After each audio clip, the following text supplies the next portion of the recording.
रणनीति वही है जो पहले भी काम कर रही थी और मुझे लग रहा है आगे भी काम करेगी। पिछले हफ्ते भी काम किया इसने, मैं छुट्टी पे गया उससे पहले भी काम कर रही थी, आगे भी काम करेगी। आपको फोकस करना है कुछ सेलेक्ट सेक्टर्स और कुछ सेलेक्ट स्टॉक्स पर बस। PSU बैंक्स नंबर 1 उसमें।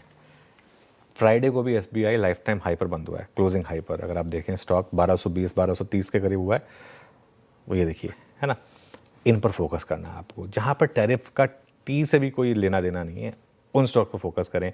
Select NBFCs, select auto stocks जहाँ मजबूती है। और मैं ध्यान रखिए, मैं डोमेस्टिक फेसिंग कंपनीज की बात कर रहा हूँ।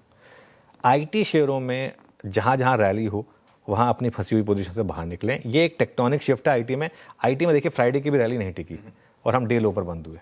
ये IT के लिए एक सरदर्द बन चुका है। आज भी एक ब्रोकरेज रिपोर्ट आई है, बड़े टारगेट कट हुए हैं जहाँ पर, और बहुत बड़े EPS कट हुए हैं वहाँ पर। तो इसके लिए शॉर्ट करना अगर आपको, तो यही एक सेक्टर है जहाँ पर आपको शॉर्ट करने के मौके मिलेंगे। हाँ, जहाँ पर भी रैलीज फेल होंगी, जैसे फ्राइडे को हुई थी, वहाँ पर आपको शॉर्ट करने के मौके मिलेंगे। या फिर आप हो जाइए एकदम ही स्टॉक स्पेसिफिक। जैसे मैं आपको इंडेक्स में 4 स्टॉक्स बता रहा हूँ, SBI, Larsen and Toubro, Eicher Motors और श्रीराम फाइनेंस। क्यों? ये चारों लाइफ टाइम हाई पर बंद हुए हैं फ्राइडे को, चारों के चारों स्टॉक्स। और चारों के चारों स्टॉक्स में क्या चीज़ अच्छी थी आशीष? सबके नंबर्स शानदार थे। सबके जो री रेटिंग हुई है वो नंबर्स और वैल्यूएशन के बेसिस पर हुई है। सिंपल, कोई हवा में रैली नहीं आई है ये।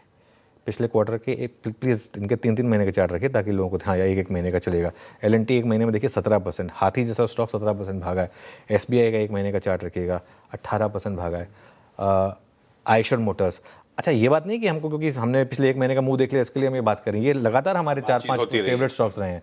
हर लेवल पर इन्हीं स्टॉक्स की बात हुई है। ये भी बात हुई है कि मैं बार बार सेम स्टॉक्स रिपीट करता था कि क्योंकि और डिप पे इन्हीं स्टॉक्स की बात करता था। SBI तो याद है मुझे, गैप की ओपनिंग के बाद भी खरीदना है, नतीजे ऐसे हैं भाई साहब, रुक के नहीं दिया उस स्टॉक। वहां से 70 रुपए भागा है। श्रीराम फाइनेंस उस डील के बाद, वो जब डील हुई थी उसके बाद वहां से आशीष 100 रुपए से ऊपर भागा है, 200 रुपए के करीब भागा। 840 पे डील हुई थी शायद, ऐसा कुछ हुआ था ना। और वहां से देखिए आप कितना भागा है। तो ये आपको इसी तरीके से स्टॉक्स ढूंढने होंगे। मिड कैप और स्मॉल कैप में भी ऐसी लीडरशिप वाले स्टॉक्स ढूंढिए। और एक चीज़, किसी भी सेक्टर में या किसी भी स्टॉक्स में बॉटम ढूंढने की गलती मत करिए। सबसे ज़्यादा पैसा उसी में जाता है और सबसे ज़्यादा मूड भी आपका उसी से ख़राब होता है। एक बार हमने गलती की थी, मैं मानता हूँ, ठीक है। तो मिड कैप और small cap selectively mid cap और स्मॉल कैप तैयार हैं बड़ी रैली के लिए। जो अर्निंग सीजन गया है ना, वो देखकर मुझे लग रहा है कि अब मिड कैप और स्मॉल कैप का टाइम आ गया। लेकिन इसका मतलब ये नहीं है कि आपके पोर्टफोलियो वाले मिड कैप और स्मॉल कैप चलेंगे। खास तौर से अगर आपने पिछले 2 साल के IPO की गंदगी भर रखी है तो वो नहीं चलेंगे। मैं आपको एक एग्जांपल दे रहा हूँ। अब ये इसमें मैं ये नहीं कह रहा हूँ कि किसी मैनेजमेंट को या किसी स्टॉक को लेकर मैं कोई कमेंट नहीं है।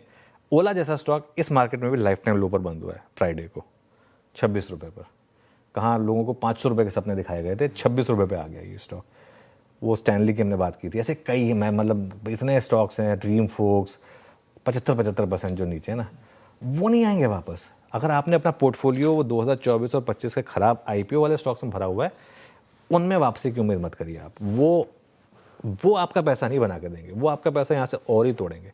उसमें तो ये होता है ना, भागते भूत की लंगोटी सही है, तो वो जितना मिल जाए वो लेकर आप बस उसके बाद कहीं और उसमें पैसा लगाएं, तो वही मेरे ख्याल से ठीक रहेगा। तो ये मेरा एक ओवरऑल व्यू रहेगा।